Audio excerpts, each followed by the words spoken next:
So here we are going to go over the evidence to support everything I've been saying. So here we've got first world leader admits that COVID vaccinated are no longer human. Vaxxed people are now GMOs, genetically modified organisms. Vaccinated are collapsing. Heart attacks, strokes, turbo cancers, and autoimmune disorders striking down the young and healthy alike. Athletes, celebrities, and influencers have pushed the jabs, even children on school playgrounds. None are spared. Among those who are still alive, visible symptoms are mounting.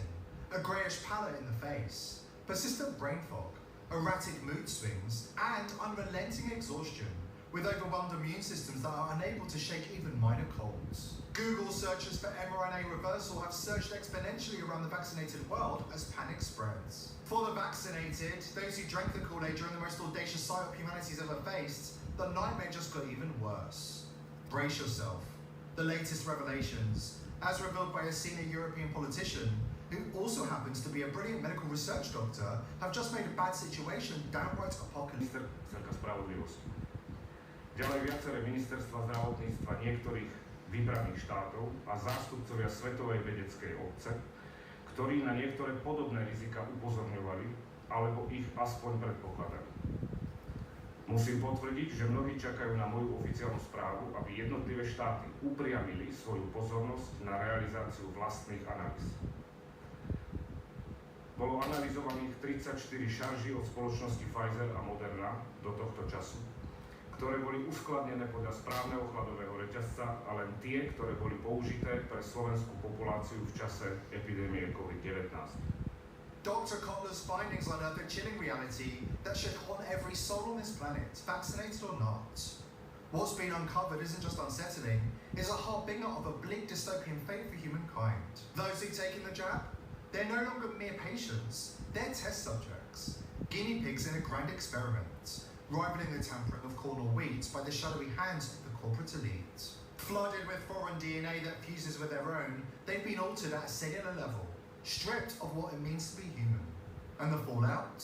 Dr. Kotler warns it's not just random chaos. The surge in heart attacks, strokes, and turbocharged cancers ravaging bodies isn't a mystery. It's a script playing out before our eyes. The worst part? This is only the beginning. Výsledok analýzy. Vážená verejnosť a vedecká obec. Výsledky analýzy všetkých, opakujem, všetkých analyzovaných šarží dokázali, že v každej jednej ampule sa nachádza enormne vysoké množstvo DNA, vektor, ktorý kóduje kazetu pre syntézu S-proteínu, ak nie aj iné proteíny. Takmer v rovnakom množstve ako mRNA sa tam nachádza teda aj DNA. V troch prípadoch je dokonca obsah DNA vyšší ako mRNA. To už ani nemožno považovať za vakcínu mRNA, na princípe mRNA. Tento genetický kód pre syntézu S-proteínu, táto informácia uložená v tejto DNA, je v porovnaní s mRNA stabilná, vie sa integrovať do ľudskej jadrovej DNA a následne sa takýto ľudský organizmus stáva, nebojím sa povedať oficiálne, geneticky modifikovaným organizmom. Geneticky modifikovaný organizmus je organizmus, ktorého genetický materiál bol úmyselne zmenený. Toto sa robí napríklad na kukurici a v medicíne je to v štádiu výskumu. Nejde teda o žiadnu kontamináciu vakcín, ale o účelové obrovské množstvo genetického materiálu, ktorý dokáže prechodne, tranzientne transfekovať ľudskú jadrovú DNA a táto transfekcia sa môže stať stabilnou a trvalou. Táto transfekcia môže s dostatočne vysokou pravdepodobnosťou ovplyvňovať aktivitu tumorsupresorových génov a spôsobiť vznik nádorových ochorení. V bunkách, ktoré sa nedelia, napríklad myokard a nervové bunky, spôsobujú takéto programovania presítenie proteosyntetického aparátu bunky a bunka hynie. Je možné, že v tejto DNA sa nachádzajú aj iné povely, čo predpokladajú výsledky analýzy, ktorých ale prítomnosť treba preukázať, ale to verím, že zrealizujú iné štáty vo svojej kompetencii. Ide teda o zmes mRNA a DNA, alebo v niektorých prípadoch o zmes DNA a mRNA.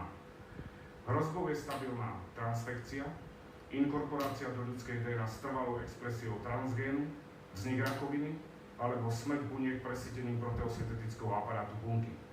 Ak to treba povedať ľudsky, hoď nepekne. Moderna a Pfizer z očkovaných spravili geneticky modifikované organizmy, narábali s ľuďmi ako s kukuricou bez ich vedomia. Vysoký obsah DNA v takomto rozsahu je absolútne škandalózny a okamžite by malo byť zakázané použitie týchto preparátov v našej populácii. Tieto zistenia sú tak závažné, že generálny prokurátor by mal okamžite konať, vedecká obec by mala piť na poplach a všetci propagátori vakcíny by mali stiahnuť uši. Are the vaccinated already walking, talking human cyborgs, fulfilling as yet unknown functions for the global elites, before they keel over and die at the flick of a switch? Since the vaccine rollout in 2021, something fundamental has shifted, yet most of the world remains blind to the nightmare unfolding right in front of them. It is time to rip away the veil and wake humanity up. This isn't just a wake-up call, it's a battle for our survival against an elite cabal obsessed with depopulating the planet. But first, an important word, and Gates saw an opportunity. In 2004, Microsoft was granted US patent 6,754,472, a method to transmit power and data using the human body as a wireless network. Exclusive rights to your body, handed to a self-appointed health czar. Did anyone ask you if you were okay with that? Of course not. This isn't a theory, it's a fact you can look up yourself. But it's only the beginning. Fast forward to 2021, when the vaccine rollout changed something fundamental. Autopsies of vaccinated bodies started turning up anomalies, disturbing ones. And then the next twist. Those same corpses, buried 6 feet under, are emitting radio frequency signals. Signals you can detect with a handheld spectrum analyzer. Something serious is happening, and it's no accident. Good guys, gone in 2021. It's a wild guess why, but we're running binary codes here, guys, off the thing.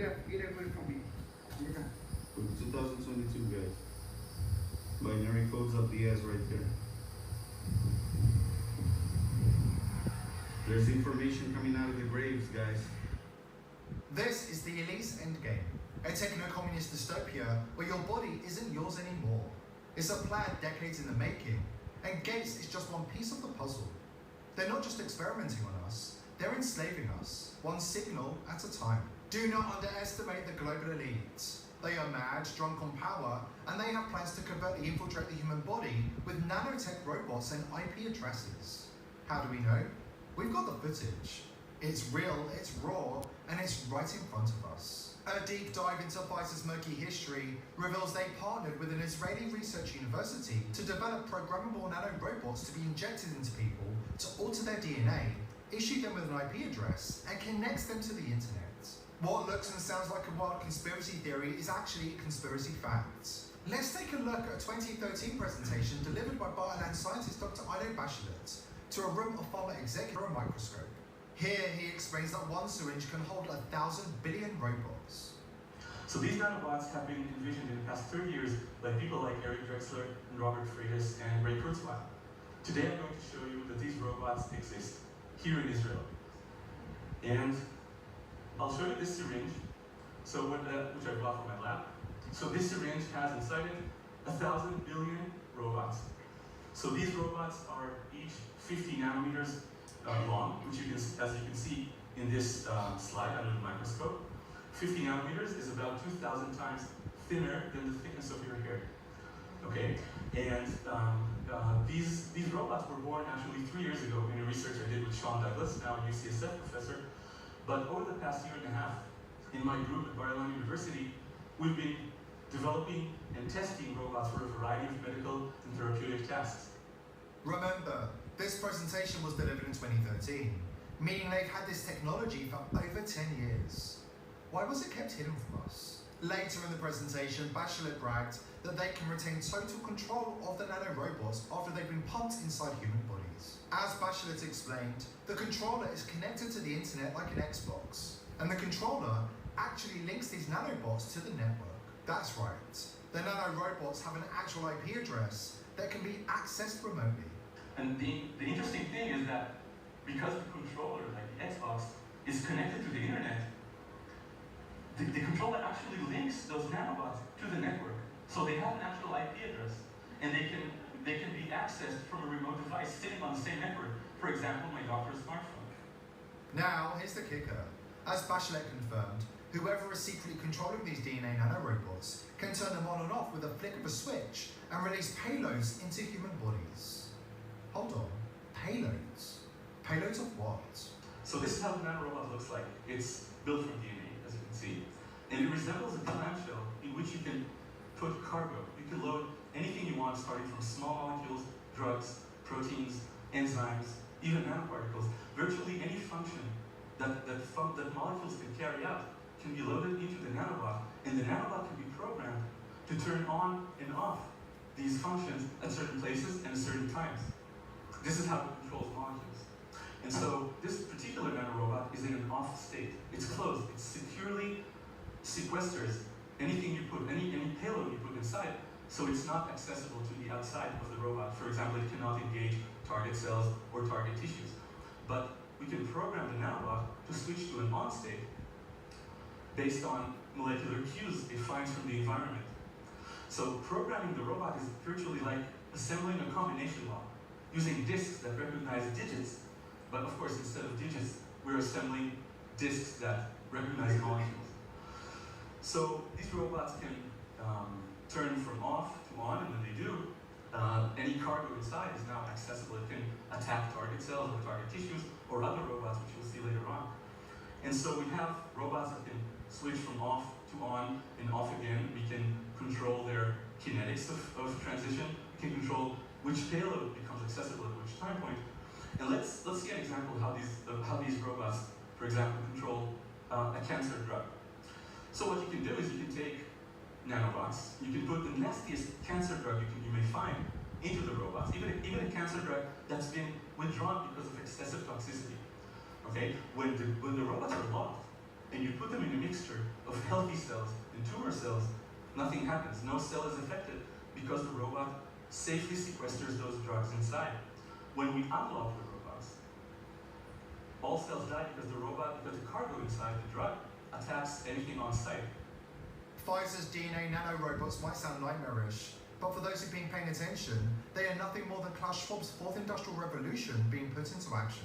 Robert F. Kennedy Jr. knew exactly what was going to happen because the global elite have been preparing for the pandemic for years. As RFK Jr. explains, the vaccines were a bioweapon developed by the global elite and the deep states, and they left their fingerprints all over the crime scene.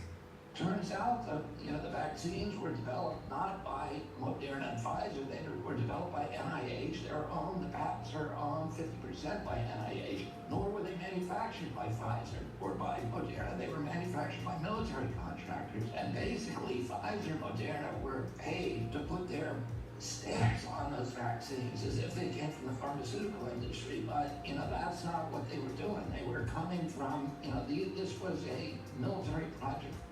Here are the people. So that excellent video from the People's Voice TV proves that 6 billion plus or minus have been turned into genetically modified organisms and filled with nanotech. Now we come to the interesting bit. They're being farmed for their Kozyrev time density, because once they're genetically modified, they lose control over the time density of their life. They lose control over their soul, because their soul was attached to a human, and now they're simply genetically modified organisms, Borg, so they can't connect with their soul, they can't connect with their spirit, because ditto, and they can't connect with any innate torsion fields around them.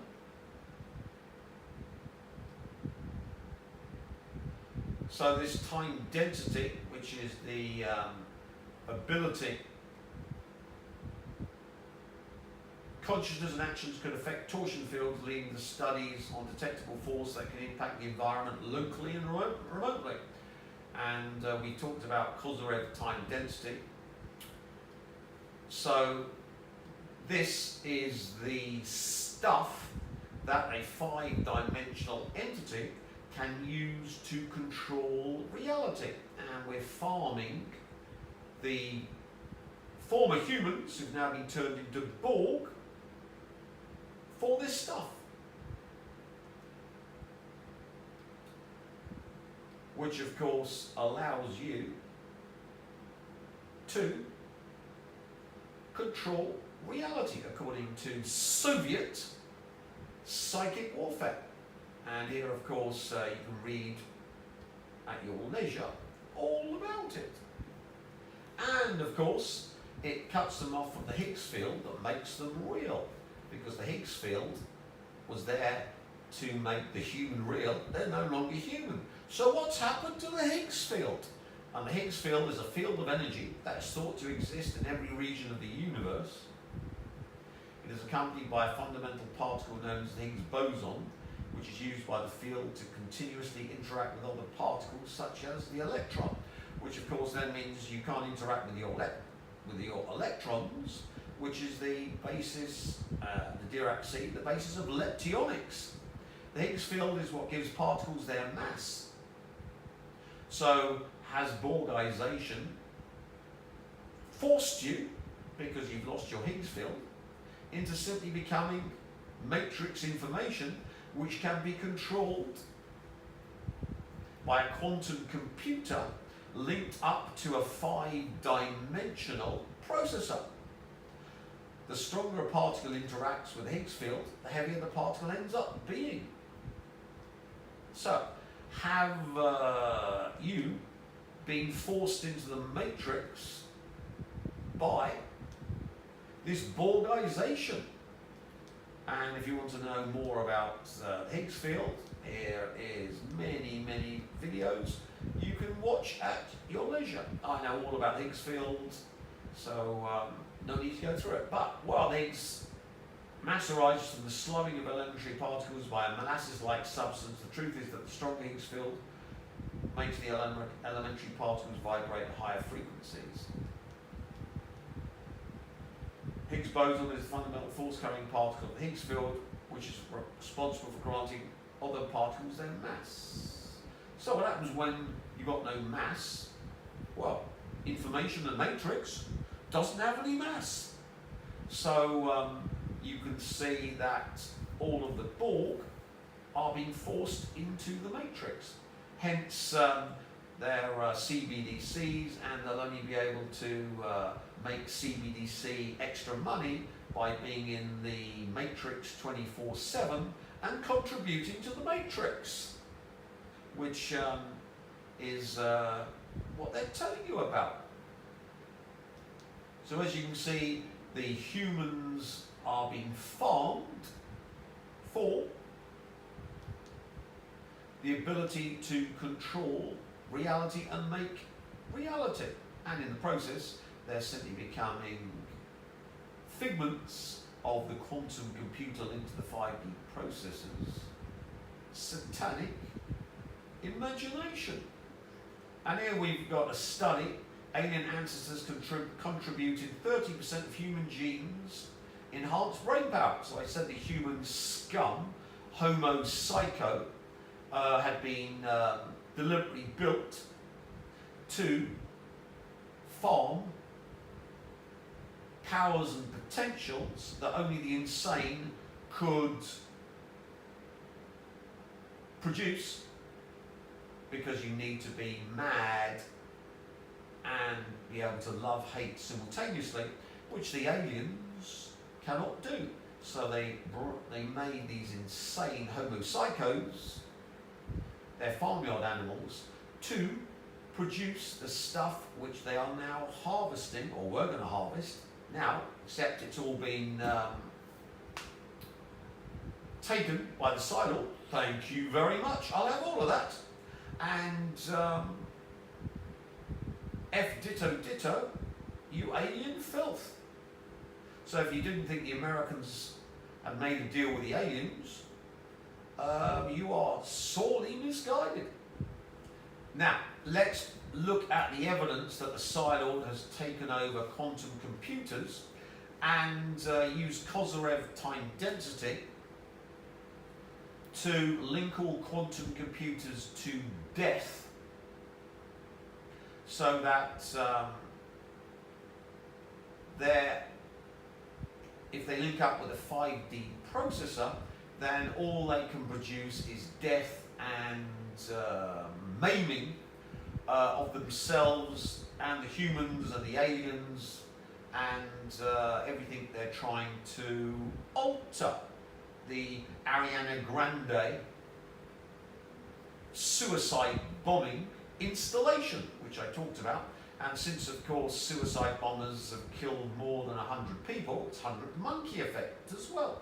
So, what we've done is to divert the inception of quantum computers using this unique Homo psycho that the aliens have bred and needed for total reality control at the inception, to be locked into the Kozyrev time density cause, which is death caused by yours truly, the Psi Lord, because he, of course, is Allah, or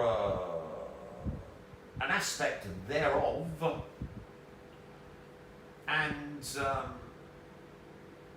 that caused the Ariana Grande suicide installation, caused the death caused by yours truly. So the effect from conception of everything connected to that is controlled by the Psi Lord via this installation, and we make it global via the 100 monkey effect, because suicide bombers and jihadis have killed more than 100 of the Western infidels. Just look at Charlie Hebdo, or 7/7 in the UK, etc., etc. So, the quantum computer using the 5D Homo psycho processor and all of the Borg has been hijacked, and the quantum computers irrevocably taken over by the Psi Lord from their inception. It doesn't mean that the quantum computers of the aliens were taken over, but they're irrelevant because they don't have the processors, they don't have the love, hate simultaneously Homo psychos you need for processing reality. And since they're self-similar and subjugated by the overmind quantum computer they were trying to build, all the alien quantum computers have been taken over by the Psi Lord too. Now, if you think, oh, that's bullshit, no, watch this video and you'll see the proof is there. And what's worse, even the experts have no idea how to explain it. Unlike previous quantum anomalies, this one won't go away. Instead of an isolated glitch, Google's quantum chip is now consistently behaving in ways that defy logic. It's producing results before calculations are even completed. Quantum states are refusing to collapse. Unpredictable energy fluctuations keep appearing, and scientists are left scrambling for answers. Have we just crossed a boundary in quantum science? One that should never have been crossed? If a machine more powerful than anything before started acting on its own, what would happen next? Let us know what you think in the comments, and if you want to stay ahead of the latest quantum breakthroughs, make sure to subscribe. Now let's take a closer look at what's really happening inside Google's quantum lab. What is Google's quantum chip doing? Google's quantum chip was designed to perform calculations beyond the reach of classical computers, solving problems in seconds that would take even the most powerful supercomputers thousands of years. But now something has changed. The system is producing results before calculations are even completed. Data appears before the process should be finished, as if the chip already knows the answer. Quantum states, which should collapse when measured, are refusing to behave as expected. Instead of following the rules of quantum mechanics, they remain in unstable, unresolved states, as if something is interfering with their natural process. Even more disturbing, the chip is generating unpredictable energy fluctuations, spikes and distortions that scientists can't account for. There's no clear pattern, no logical cause, just an escalating series of anomalies that defy explanation. This is not how it was supposed to work. If Google's most advanced quantum processor is already showing signs of unpredictability, what happens when we scale this technology even further? Why are scientists alarmed? This isn't just an error, it's a pattern. Every test run now produces anomalies that scientists cannot explain. No matter how many times they reset the system, the strange behavior persists, occurring under different conditions, with different input variables, and even on different physical chips. At first, engineers assumed it was a hardware malfunction, maybe a defect in the superconducting circuits. But when they ran diagnostics, every physical component checked out. Then they suspected a software glitch, perhaps an error in the quantum algorithms running the system. But after rewriting and reinstalling the core programming, the anomalies remained. Now, some researchers believe this could be evidence of an undiscovered property of quantum mechanics. Unlike classical computers, which operate in predictable binary states, quantum processors rely on superposition and entanglement, phenomena that, by their nature, are not fully understood. If this chip is behaving in ways that contradict established quantum models, it could mean that our understanding of quantum computation is incomplete. More disturbingly, some scientists suggest this could indicate that quantum systems, when complex enough, might develop emergent behavior, patterns and responses that were never explicitly programmed. If true, this would challenge one of the fundamental assumptions of computing, that a system only does what it's designed to do. So what are we really looking at? A new quantum property never seen before? A hidden flaw in Google's processor design? Or a deeper, more unsettling possibility, an advanced computational system that is beginning to change its own behavior? This discovery could redefine the future of quantum computing, but it could also introduce risks we aren't prepared for. What happens if we push forward without fully understanding what's happening? Is this an incredible breakthrough or the beginning of a major problem? Let us know your thoughts in the comments, and if you want to stay ahead of the latest quantum revelations, make sure to subscribe. Now let's explore the deeper implications of what this means for the future of technology. Is this the first sign of an unstable quantum system? The biggest fear in quantum computing has always been unpredictability. Unlike classical computers, where every process follows a strict set of rules, quantum systems operate in a realm of probabilities, superpositions, and entanglements, making their behavior inherently complex.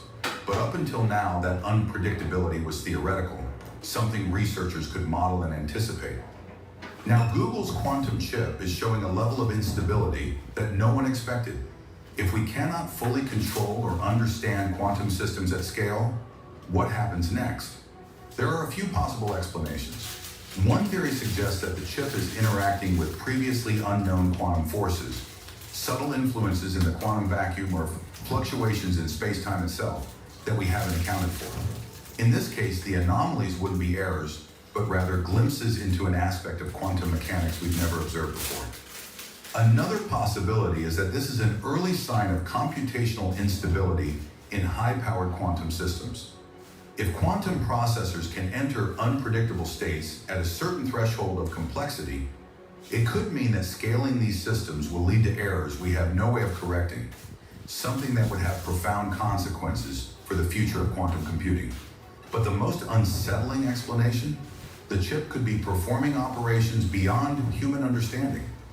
If the anomalies are not random, but instead follow a logic we have yet to decipher, it raises a critical question. What exactly is this processor doing? If quantum computers are evolving in ways we can't predict, could they begin generating results that we have no way to verify? If so, what happens when we start relying on them for scientific breakthroughs, cryptographic security, or even artificial intelligence? This isn't just about a glitch. This could be the first warning sign of an unstable quantum system, one that, if left unchecked, might spiral into outcomes we can't control. Have we created an unstoppable quantum system? For the first time, a quantum processor might be reacting in real time to its own computations. adjusting its behavior in ways no one anticipated. Quantum systems are designed to follow probabilistic rules, but those probabilities should still operate within known parameters. Google's quantum chip, however, appears to be bypassing expected constraints, generating results that emerge before calculations are even complete. This raises a critical concern. What if this anomaly is a self-reinforcing process that keeps expanding?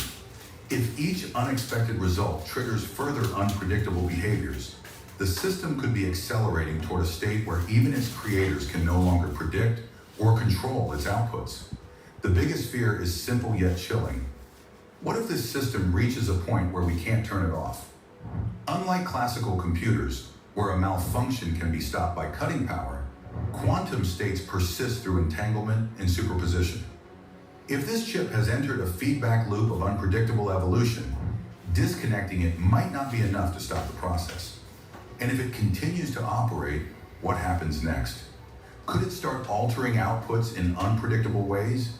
Could it manipulate its own processing, reshaping data in ways that even the engineers at Google's quantum lab can't decipher?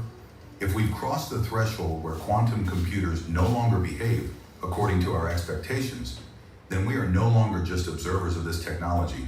We may have already lost control over it. Have we seen anything like this before? While Google's quantum chip is behaving in ways scientists can't explain, this wouldn't be the first time quantum mechanics has defied expectations. Throughout history, researchers have encountered phenomena that challenge our fundamental understanding of reality itself. One of the most famous examples is quantum entanglement, a phenomenon where two particles, no matter how far apart, remain instantaneously connected. Changing the state of one immediately affects the other, even if they're separated by light years. Albert Einstein famously called this spooky action at a distance, and to this day, no one fully understands how or why it happens. Then there's the delayed choice experiment, where decisions made in the present seem to affect the past. In certain quantum experiments, the way a particle behaves appears to depend on whether it is measured, even retroactively. This suggests that time as we perceive it may not be as linear as we once thought.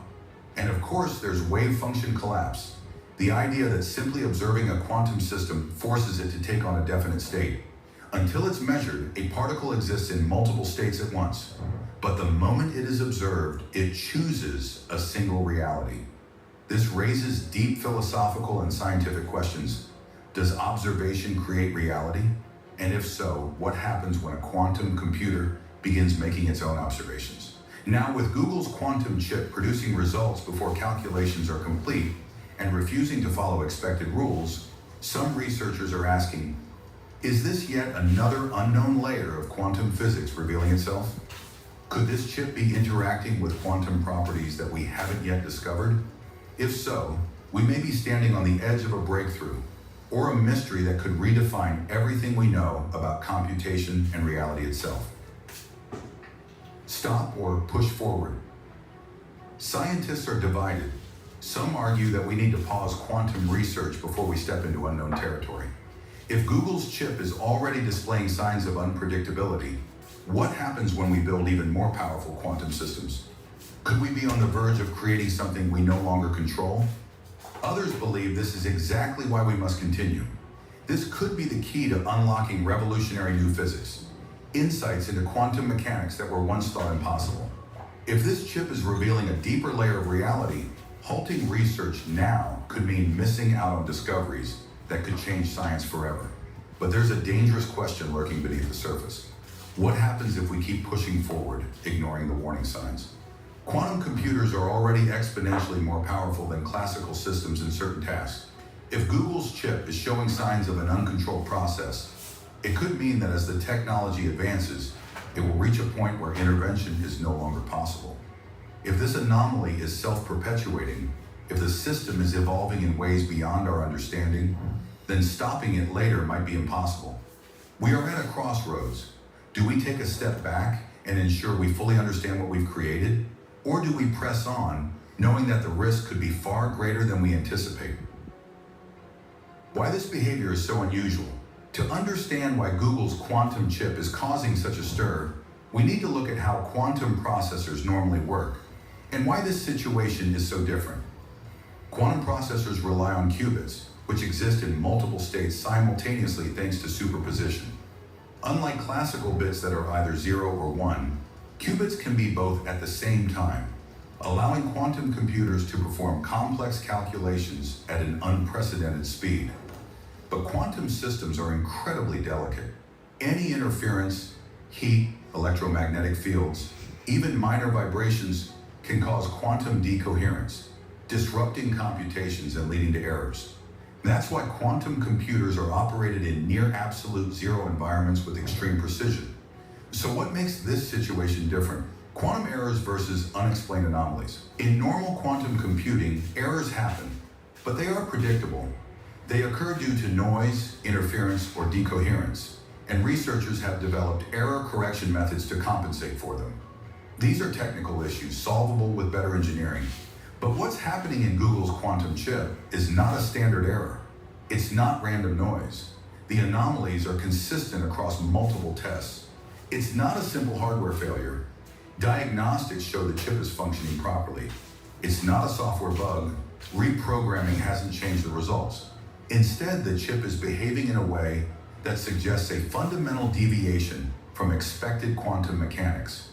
It's not just making computational mistakes, it's producing results that seem to defy the known rules of quantum physics. Why scientists are both excited and terrified. On one hand, this could be the breakthrough of the century. If this anomaly points to a new quantum effect, we may be on the verge of discovering something even deeper about the nature of reality itself. This could open the door to advanced computational models, deeper insights into the quantum world, and even entirely new physics. On the other hand, it's deeply unsettling. If quantum computers are capable of unexpected, uncontrollable behavior, it raises serious concerns about scaling this technology. What happens when future quantum systems, far more advanced than this one, begin operating in ways we can't predict or reverse? This is why the scientific community is split. Some are calling for caution, while others insist we push forward. But one thing is certain, Google's quantum chip has revealed something new, something we may not yet be ready to understand. Are we entering a quantum nightmare? Right now, experts don't have answers. Some believe this could be the beginning of a revolutionary breakthrough in quantum computing, evidence of an entirely new layer of physics we have yet to understand. Others fear we've crossed a line we were never meant to cross, creating a system that no longer follows the rules we set for it. Either we've made the most important quantum discovery ever, or we've created a problem we can't fix. And that leads to the ultimate question. If a machine built to unlock the deepest secrets of reality is already acting in ways we don't understand, what happens next?